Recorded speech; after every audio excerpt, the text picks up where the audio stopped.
Yo, you know what it is, DJ Reese, and you're tuned in to Rolling Out. Let's go.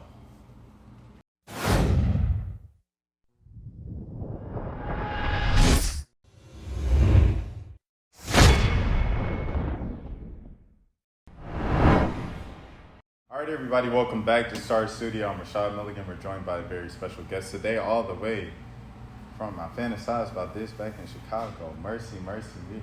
I do that literally for everybody from Chicago.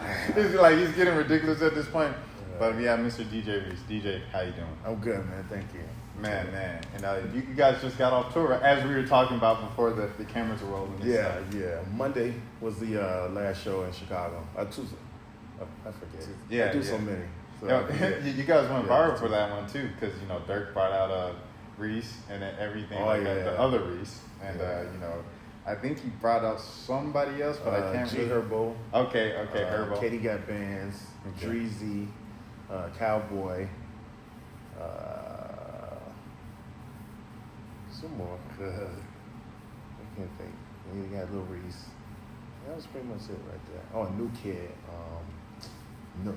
I forget his first three letters, but Nook, I think his name is. Okay. He's a new up-and-coming artist. Where would you rank Chicago and all the, I guess, the cities right now, as of today? Because right now I'm really into Memphis. Like, I'm kind of into my Memphis bag. I used to really be into Detroit and stuff like that. But, like, where would you kind of put Chicago right now? Meaning music, coming out with music? Hip-hop. Hip-hop? I think we're in the top three for sure. Memphis got a lot. So who you got? I would say Memphis is producing a lot of artists right now. So you got Memphis at the top? As far as new artists, I don't know. What you mean? Like you want me to rank like? I'm talking about like the guys Atlanta. Like you gotta say Atlanta. Like Atlanta. Oh, for sure, Atlanta. So you got okay. So who I'm you thinking got more one? DJs. So I'm thinking more like new music. So right. Okay. If I'm thinking just industry wise, right. For sure, Atlanta is the mecca right now. That's the mecca. So I'm thinking of new artists and new artists. I don't even know any new artists. Yeah. Right. When you're talking about like new artists, like you could say like a lot of good music is coming out of Memphis, but yeah, definitely Atlanta is the mecca. That's the new mecca. Okay. For sure. Because I mean, like Lil Keed was a couple years ago. Mm-hmm. Lil Baby was a couple years ago. Gunna was a couple years ago. Like those guys are. And they still Baby's still holding it down, man. Right, exactly. Still holding it down. Exactly. So, I mean, but the hottest in the game right now is between Baby and Dirk. So, I mean, I guess just how was that entire experience being the DJ of like the hottest kind of rapper right now? It's great, man. It's great. It was a great feeling when they went on tour together. You could just kind of see it growing and get crazy. So yeah, DJing for Dirk is definitely different from the beginning days. Right now, it's super crazy. I'm not even gonna lie, I'm still stuck on the power rankings. So right now, power rankings, you got Memphis 1, no, Chicago 2, Atlanta 3? No. Okay. We changing that because you said we going just straight industry. Okay, yeah. We're going just straight up hip hop today. Straight up today industry. Hip hop today. Atlanta. Okay. Hands down. Atlanta 1. Chicago got a lot. Chicago 2. Chicago. Okay, all right. So let's run down Chicago just real quick. I'm counting Keith. I'm counting Sosa. So you got Sosa, got Durkio, got Herbo. Yes. You got, and then, but the thing about Chicago, y'all have it's like Atlanta, like where you have the two sides where you have the trap, but you also have in Atlanta you also have JID. Mm-hmm. In Atlanta you also have Earth Gang. In Atlanta you also have I'm trying to think of somebody else kind of in that wave of different, Childish Gambino. Mm-hmm. In Chicago, you have, all those guys. You'll have Vince Mensa. Yeah, or you have Big Mensa. You got Chance to Rap. You got Saba. Yes. You got, is No Name from Chicago? Where's No Name from? I'm not for sure. Well, she does a bunch of songs with Saba. That's why I'm is she from Chicago? But yeah, you guys have a bunch of those type of rappers and artists too. So yeah, okay, that's Chicago. Who you got number 3? That's tough. I may have to go to New York for the UK drill. So for the drill scene is pretty hot. So you got New York over Memphis? Yeah, if we had to go industry, that's what I'm saying. Okay, but okay. I'm telling you, it's something about Memphis right now with their music. Yeah. They're coming up. Well, Glow, I was talking to Duke Deuce about Glorilla. Mm-hmm. And he's yeah, she's having a moment like I have with Crunk Ain't Dead right now. Okay. and I feel like she could have like the song with the summer with that F and N, Okay. or that F and F. That's the name of the song, and I don't know. I think she could be next up and whatnot. But okay, so you got New York still number 3. Yeah. The drill scene is. I mean, okay, so they got Chef G. Fabio is the hottest out there. Even though he's passed away, may rest Oh, in peace. okay. Pop Smoke still Pop holding Smoke. it down. Pop Smoke He's still playing on the holding it radio down. every day. That's Uh-huh. 3. Yeah, but I it's mean, still, no it's still disrespect hot to there. New York. I know New It's York still is hot all there. It's still aggressive, hot. but like that's 3. They still making noise. Man, look, They making a man. lot of noise. Then when you get into when it's not just only New Yorkers, you have to include all of that The other drill, area. everybody that's doing Philly, and Okay, things okay. of that nature. When you start getting So into, you include Philly with New York? well, I'm just saying, like, if you're gonna go to New York, most people are gonna add all of those people, like A Boogie, Griselda. and all of those type of people. They're gonna add that to the New York scene because that's that East. Yeah, You know? if you include Griselda in New York, I'll be like, okay, I can see it. Because Griselda's having a moment right now. Okay. They're pretty big. All right, so that's New York. But I still don't agree with New York as 3. I'm not gonna lie to you. When you look at the DMV, what the DMV got going on, when you look at Detroit, when you look at See, I don't know who's all from where. Right. You know, I don't keep up with too much. Right, of that. right, region. But sometimes you really, you know, they'll rap about where they're from. Right, Then right. some people just don't. They don't, don't yeah. even say where they're You from. find out where You'll- they're yeah, from. you'll just have to find out. But I mean, I'm sure the DC area, all of that, the DMV can. I'm sure they got some hot stuff coming out of there. You got Rico, you got Wale, you got Corday, you got and there's a lot of like underground kind of people I like over there in Yeah, DC. I already know. Yeah, but all right. It's all Moving good. past. I like having discussions like that every That's now cool, and then. man. But you know, I just want to ask you, when's the first time you really got interested in music and stuff like that? Well, early. My mother was a DJ.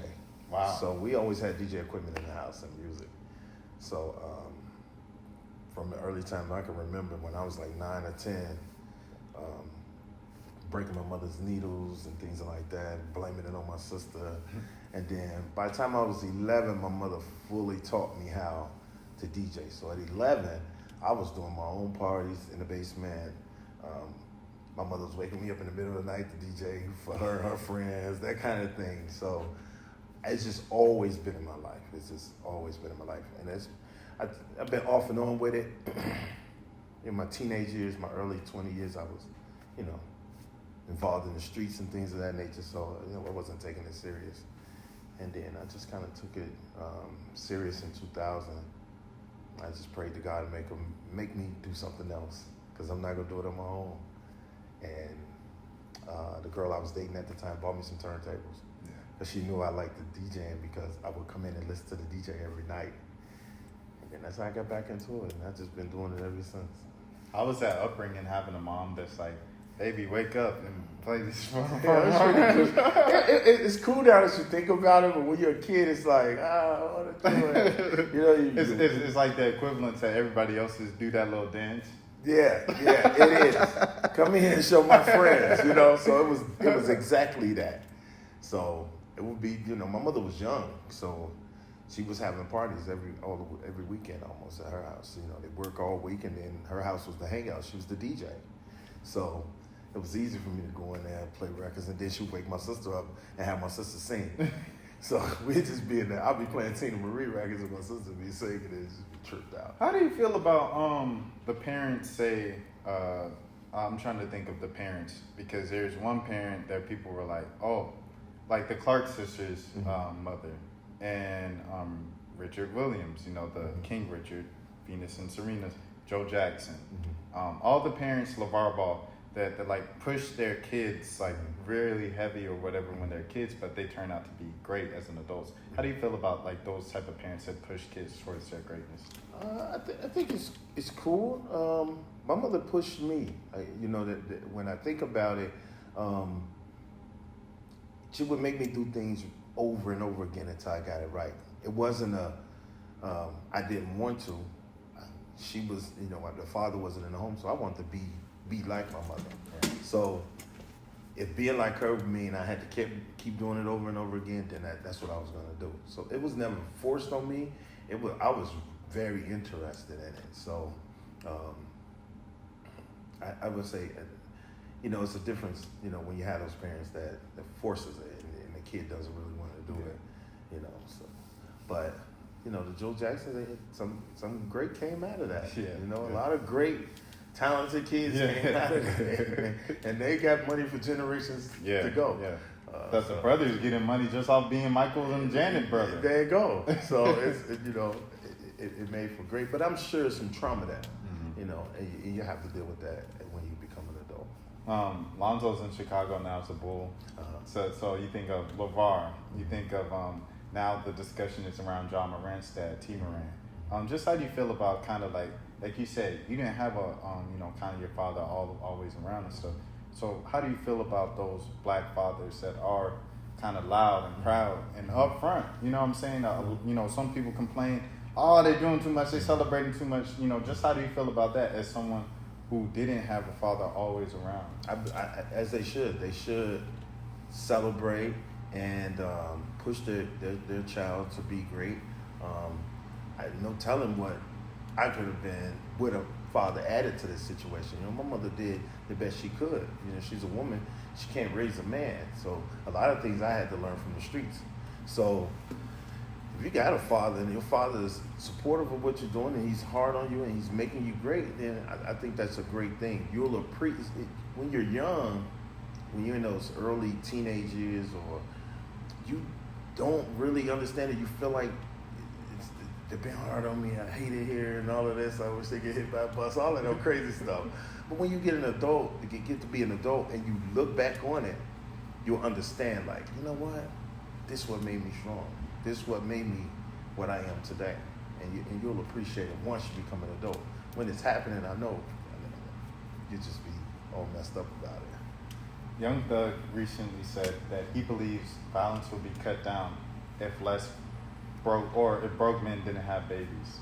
How do you feel about that statement? I don't think money has anything to do with it. I don't know. Violence, broke men didn't have babies. I don't get that. I'm sorry. I think what he's trying to say is, I think it's really just like people do crime and they turn to the streets often because just of like the lack of money. Like it all comes kind of back to a lack of resources. And maybe now, but my reason going to the streets wasn't that. Like I said, it was no father in the home. And I learned a lot from the OGs in the hood. So hanging with the OGs I was getting that father, and it's probably not the same today. It's, that maybe no one's teaching, no one's embracing. So I don't know. Associating money with everything is just a tripped up thing for me. I don't really get what he said. What's the scariest part? What was the scariest moment for you living in the streets? The scariest moment? Not to sound like Vlad. No, I get it. I would say in Chicago, being shot at is worse than being shot. In the moment of hearing bullets flying past you, is scarier than getting hit. So I've been shot at and shot. So it's just scary, man. It's I don't wish that on anyone. I've watched the neighborhoods change. I watched going from playing with my friends and we were cool, and then we get teenagers and he joined one gang and then I joined another, and now we're not friends no more. It's crazy. But yeah, being shot at in Chicago is just so crazy. I just think anywhere, if you're anywhere being shot at, it's a heck of an experience. How do you feel about the entire kind of Chirac brand? Did you feel like it was maybe exaggerated? I guess I'll just leave it open-ended right there.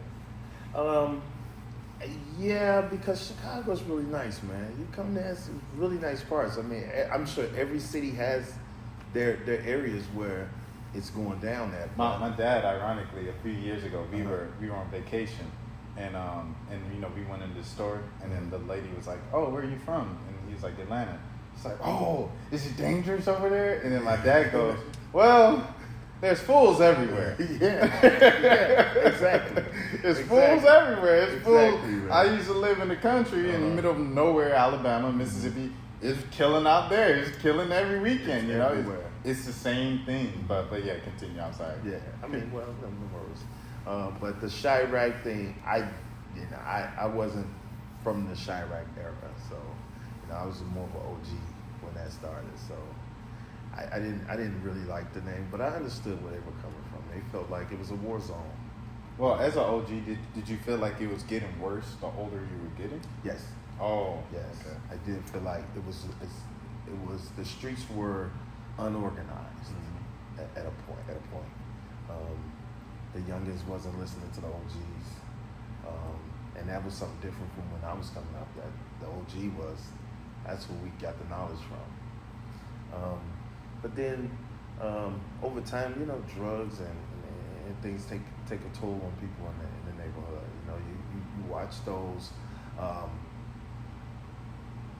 Guys, the OGs, some of them, the guys per se that were good guys and ran the neighborhood and understood, had the knowledge, and then they may get strung out on drugs, and then how you want to listen to a drug head.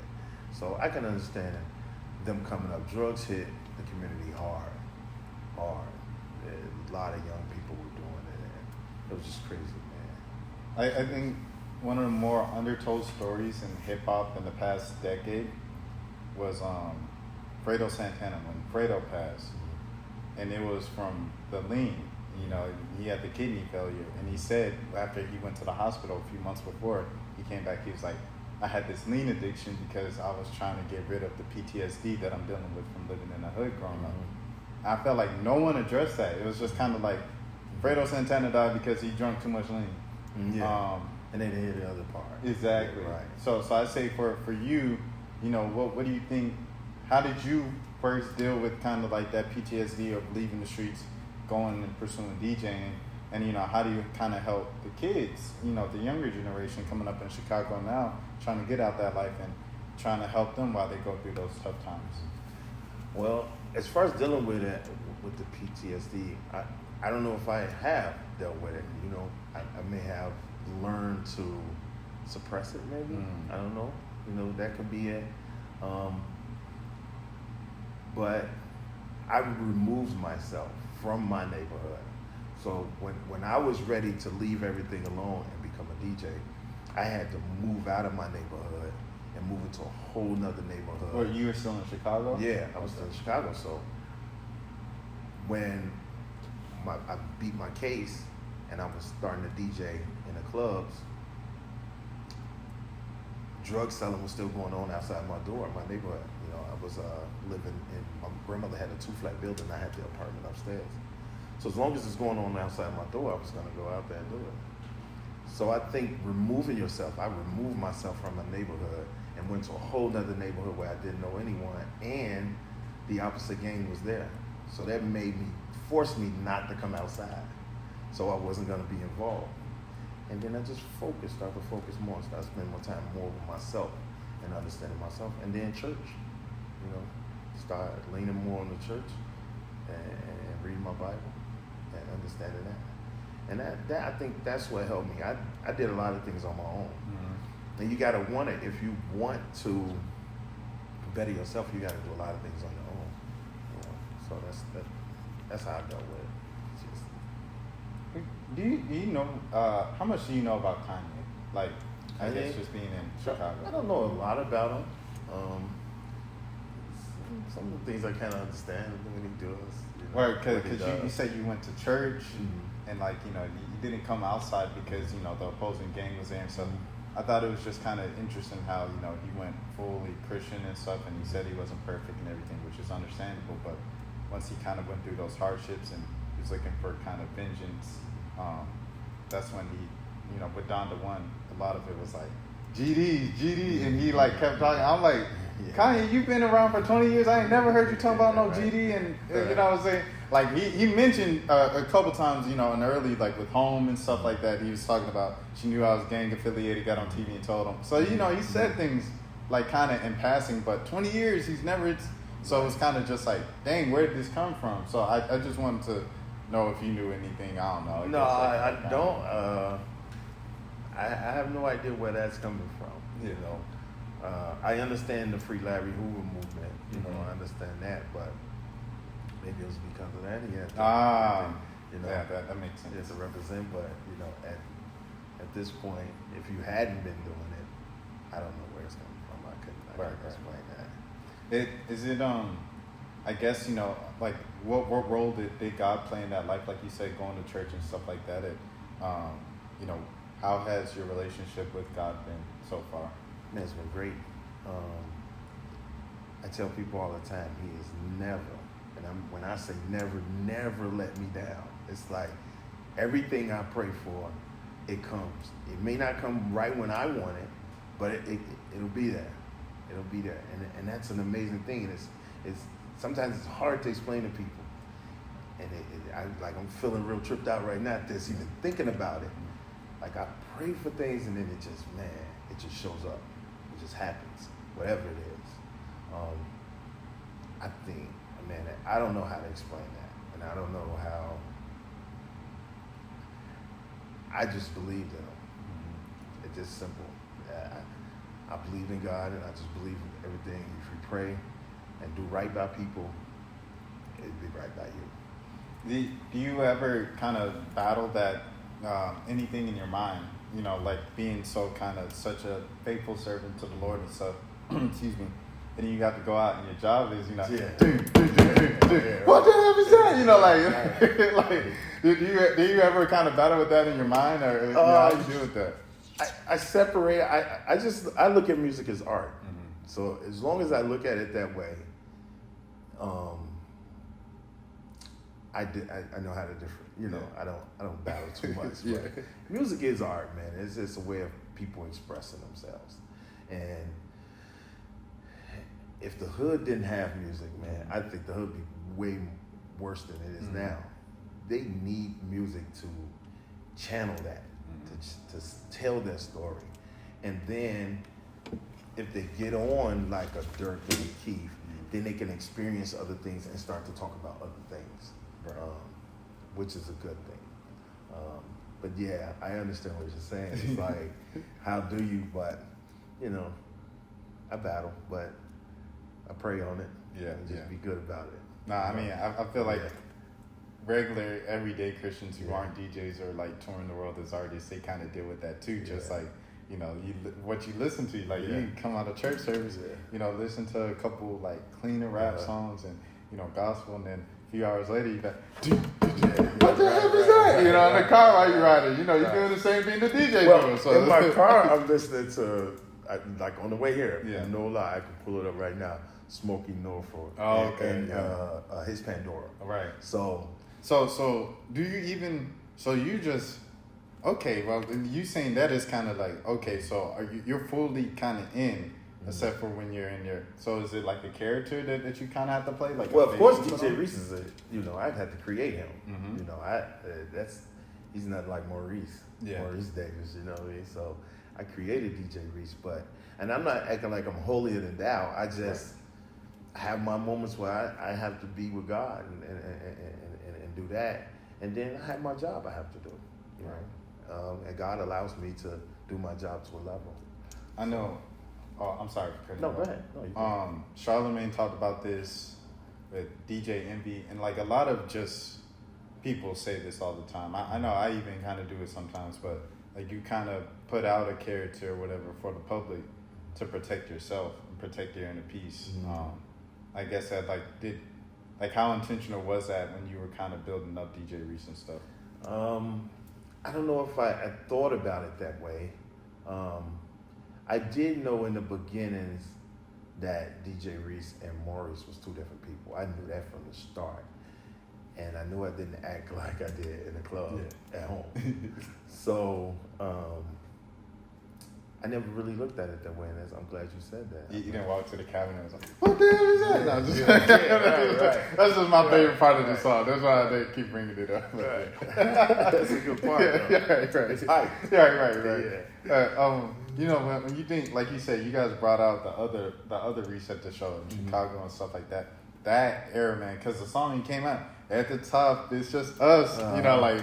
That was just the whole thing, but it was also like a duality to it, right? It was like everybody was rocking with it. Like, who are these kids in Chicago? Like, what? Like, Chicago kind of came out of, Chicago always been around Common and Kanye and stuff like that. But it's like, it was really this whole thing in 2011, 2012, 13. And, it was the duality of us being like, what the heck is this? And like, this 16-year-old is leading it all. And he's just like insane. He shot the music video on house arrest. Like, it was a whole thing. And we were just so enamored by it. And it was like, this is great as kids. And then there was a lot of like, of course, older people. And there was the pastor that called like Chief Keep the Devil or something like that. Yeah, there's a lot going on. So I guess, just like, what was your perspective with that entire come up? And being a DJ, it was cool, for me, because it gave us something new, and that's what hip hop is about. What's new and what's hip. So I thought it was great, and it different, and I understood it because I came from where they came from. I'm from them same streets.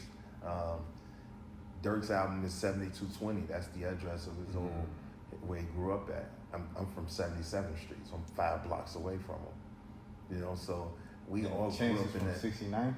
He's from 79th. 79. Which is, 79, so okay. And 79th is just it's a long street. It goes east and west across Chicago. Right, okay. But I've never been to Chicago. Yeah. That's why I'm asking. yeah, he's on the east side though. He's not on the west part of it where we are. Like, you guys are on the what? On the west part of State Street. Like Okay. State Street divides the city in half, Okay. and Chance's on the other side of it.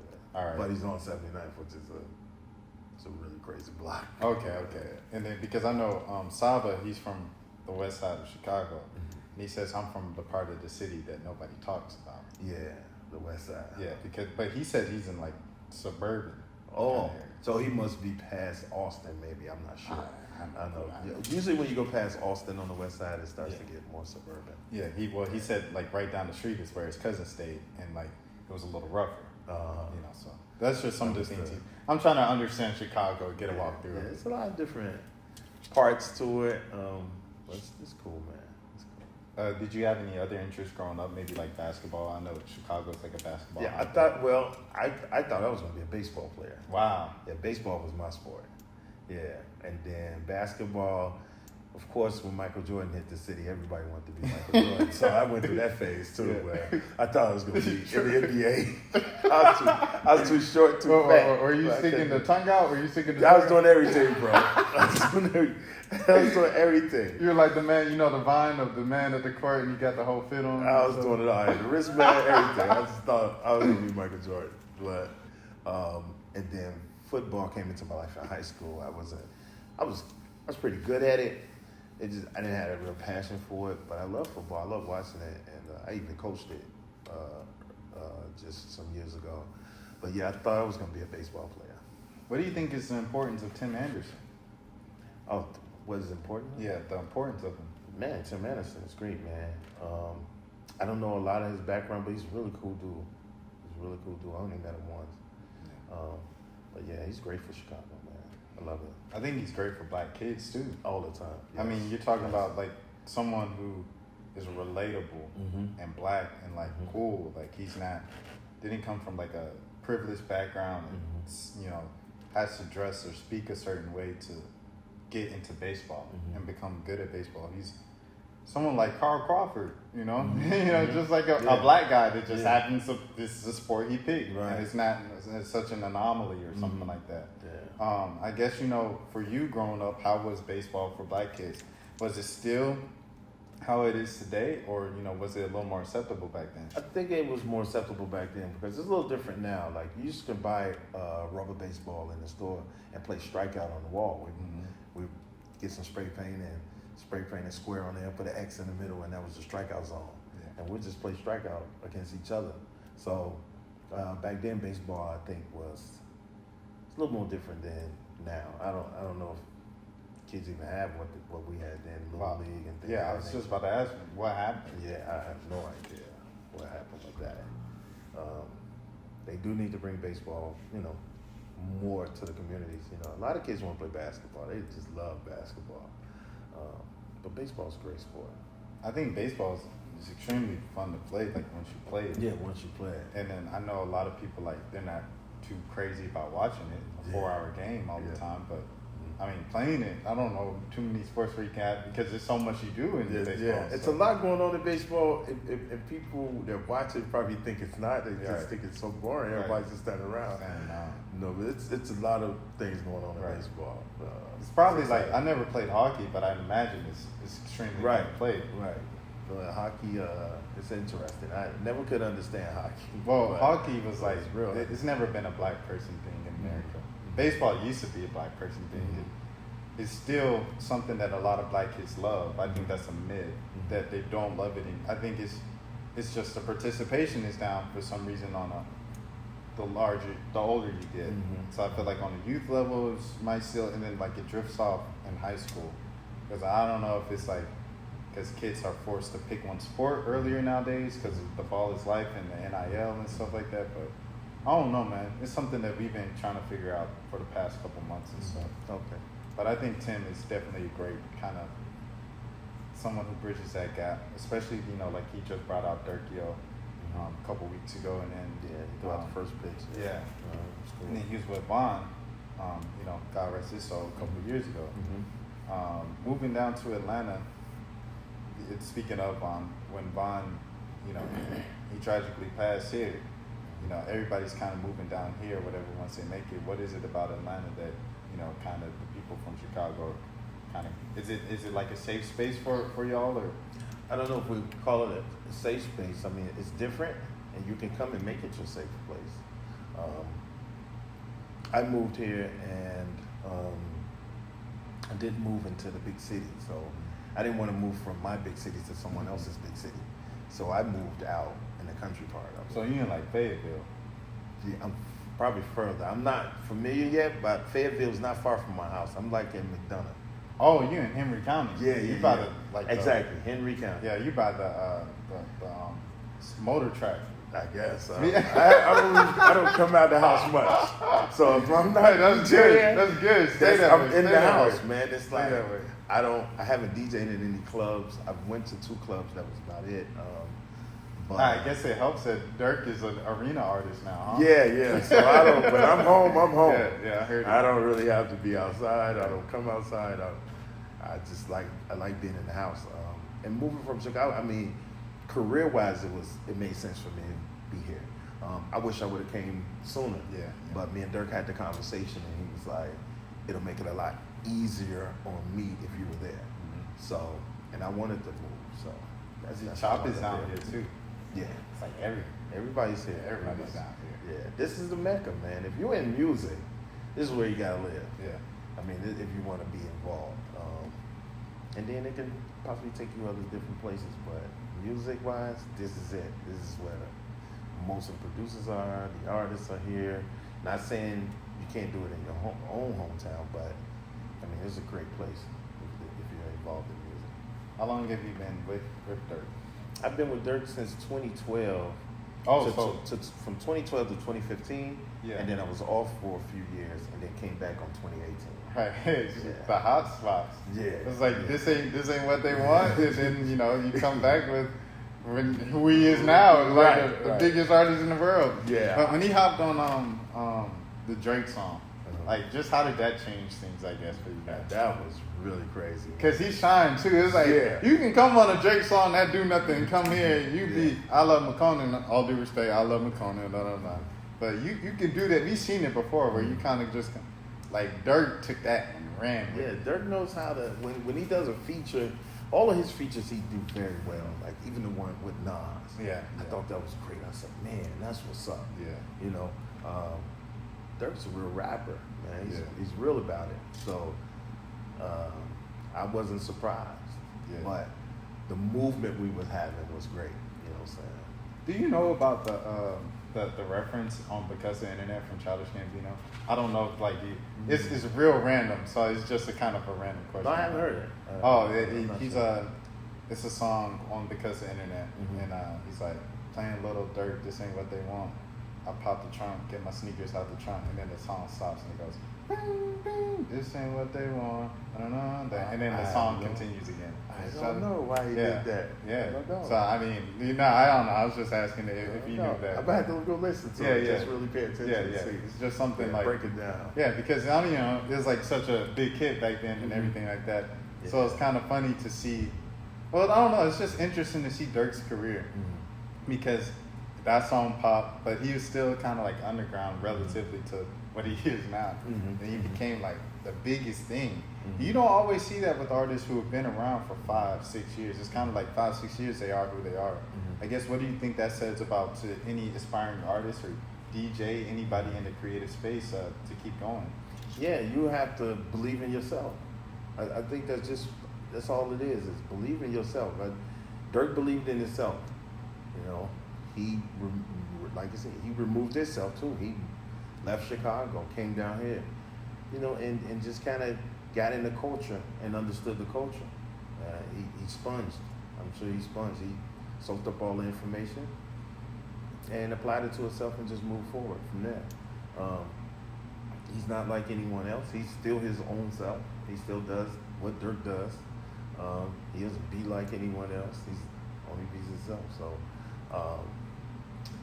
yeah, I think that's it. he seems like a nice dude too. Like he don't come. I heard he don't come out the house too. Shout out to Special. Yeah. Special told me that, and then when I see him a lot of times with like the online guys, and like if you know who those guys are, you have to be someone who's like more inside on YouTube, on Twitch and stuff, as opposed to the people who are always outside and stuff like that. So I guess just how have you guys kind of moved in Atlanta, like.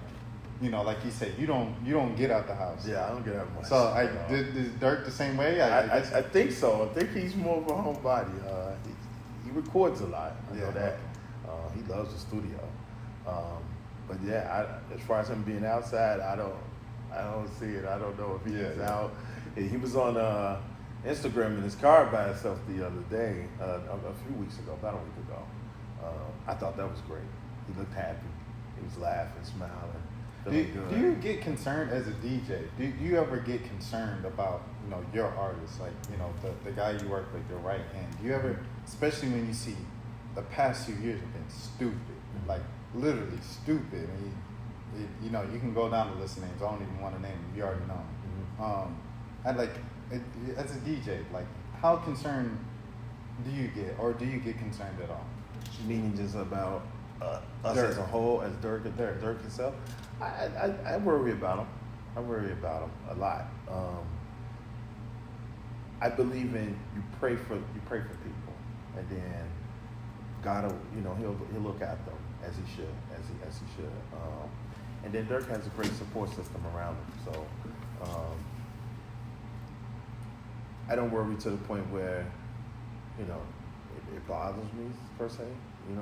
But I do think about him every now and then, make sure, want to know if he's okay and he's doing well. As long as he's smiling and having fun and, everything's cool, then I'm cool. Because like you said, he was riding around by himself. Yeah, and he was smiling and having fun, and that's what he's supposed to do. He's a young man. He has a great rap career. He should be able to enjoy it. Right, yeah. And when I see him enjoying it, that makes me happy. Why do you think that only happens in hip-hop? It doesn't happen in any other genre. I don't know, man. Hip hop has really, really changed over you think about when Jay-Z and them first came in and Busta Rhymes and the things they were talking about. They wasn't talking about too much violence, but they had their thing they was talking about. Busta thing was more a lyricist kind of thing. And Jay-Z, he had his drug game to talk about. So this generation, they got their streets to talk about and what's going on in their streets, and that's just what it is. That's just how it is. That's what's going on. They got to talk about it. How much do you blame on that though, on like white executives, white music executives? Because I know people I come from suburbs of Atlanta. I know people I went to school with. They were chasing, and they're doing pretty well in music right now. But it's like I remember when they were chasing like that sound, and it's like, bro, like you got a good family at home, you live in a good area, and they like literally got kicked out the house, dropped out of school, not worked in the trap, but were like living in the trap for a few months and stuff. Like just a dangerous lifestyle for no reason, just to get that sound. Well, if you're doing it for that, just to get the sound, and it's for no reason, then I don't understand. But I think they do it because it's like they tried the other thing, right? They tried the rapping about my life, rapping about what suburban kids rapping about like love and stuff like that, and it won't catching on. But then but when they went to the trap, they getting think about it like this. If I'm a kid from the suburbs, I'm getting 200 plays on each song. I do a song, lean, Molly, Zans, guns, lean, Molly. It get 2,000 plays in a week. I've been getting 200 plays, and I've been working my behind off, telling the truth. I guess you have to target the market you're looking for. I mean, I'm sure those suburban kids are out there with that same story about parents that don't understand. All right, let's go there. Let's go there with Will Smith. So I'm sure those kids are still out there. These artists have to understand that the definition of hip hop, and I said it already, is what's new and what's hot. So be different, be new. Kanye got on because he was doing something totally different than what everybody was doing at that time. So it made everybody go from here and say, hey, let's go over there and see what this kid is doing. If it's not in you, it's gonna show in the music. First of all, if you haven't trapped and you haven't lived in the trap, you haven't done anything, it's going to show in your music. You're not going to be able to speak the language. I know some people who are doing well right now. Yeah, and they're from where I'm from, and they're going to get exposed. But I think it's probably because they went in the trap. Okay, they went and got an experience. Right. Okay. Yeah. I understand that. I think that's self-destruction. Like you're putting your life on the line. Definitely, just for some SoundCloud plays. Right. I mean, it worked out. They on tour. They opening for big artists. They all everywhere now. But you got the ones that never been there and they didn't try to do right. And that's no good at all. Well, what's next for DJ Reese? I'm coming out with a hat line called Land of Music. Is this a hat? No, this is okay. I'm still waiting on my prototypes. Okay, all right. I'm gonna get into fashion. I'm gonna get back into producing, and then I'm gonna get my company. I have a label called Black Wealth that I have artists on. I'm trying to push that forward, and just level up as a DJ, become an executive in this thing. That's about it. Yep. DJ Reese, what is the importance of Black Wealth? To build black wealthy people. I don't want to be the typical label. I don't want no diss to New Edition. I just don't want my artists to walk away with the New Edition check. I want to teach them the game all the way through. Yeah, I'm the label. I got to make money and do this, but at the same time, it's enough money for me and this artist. So I want to teach them how to run their YouTube page, how to upload their music, how to do this, how to do that, getting a lawyer and understanding their paperwork and things of that nature. A lot of that is not being taught. And then you have those artists on the internet going, I hate my deal and I want to be out of my deal and all of that. That's not, we building black wealthy people over here at Black Wealth. How do you feel about the generation of, I'm independent, I don't need a deal, I own my masters? Yeah. Like how do you feel about that? But they don't necessarily know the benefits of a label. Yeah, it's cool. If you can get out there, it's a lot more work in being independent, and not having a machine behind you. But to each his own. If that's what they want to do, they got to put in the work. That's a lot harder to be independent. Very few are able to do that without a label. You have those ones that where it just catch, and they have that organic fan base where they're gonna stick with them forever. One of my other artists like that, Tink. I also DJ for Tink. Oh, okay. Salute to Tink. Salute to Tink.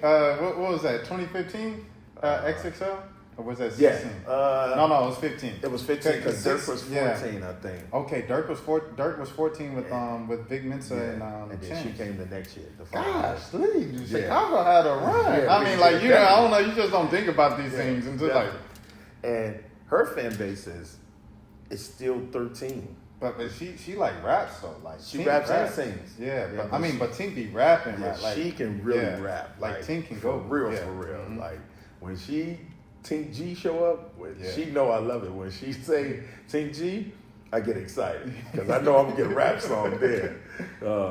But yeah, Tink has that organic fan base where they're still 13 years old and she's 10 years in the game, and her fan base is still young. So you have those artists that have that organic fan base where they're not going anywhere, which is a good thing. And being independent, when you're doing that, being independent is great. What is any advice that you can give, like in a kind of quick second of artists who are trying to learn how to make money and kind of maximize their money in the music industry? I would say knowledge. Read. You have to read everything and be knowledgeable about a lot of things. If you're gonna be independent and move forward and try to make money with music, you have to know all the aspects of everything. And if you're not willing to do that, it's okay to build that team. Yeah. To have, because I got a computer guy that's a wizard. My man Johnny Yayo. Yeah. Anything I need to know, I just go to him. Is Johnny black? Yeah, he's black. Okay. Yeah. We might need to interview him too. Yeah. He's a producer and part owner of Black Wealth. Okay. And when I tell you whatever I need from that guy, man, I just call him and all right, I'll find out. Or if he sometimes already know, and they be like, you just got the information in your head. He just got everything. So I'm not one to do a lot of reading and research.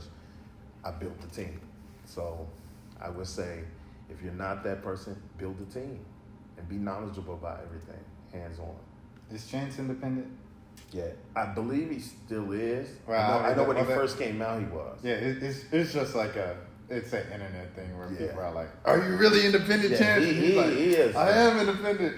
Yeah, he had his shows in Chicago before it hit the world. When we were seeing it in Chicago, yes, Chance was having sold out shows. He was doing like the library stuff, right? Before I believe so. Well, I know he does it now. Like after he blew up, I don't know, but yeah, he was independent for real. Okay. Now I don't know, but I do know he was. Well, DJ Reese, we appreciate it so much. Oh, man, Let the people know where they can find you, everything like that. DJ Reese Chicago on everything: Twitter, Instagram, and Facebook. DJ Reese Chicago. All right, you guys heard it here first. Mr. DJ Reese in the building, official DJ of Tink, and I'm sorry, Lil Durk. We've been saying it all interview, but it's been a long interview, man. If you guys made it all the way to the end, I appreciate you so much. I hope you enjoyed the write up as well. First Star Studio, Rashad Milligan in Atlanta. DJ Reese. Until next time, take care of yourselves.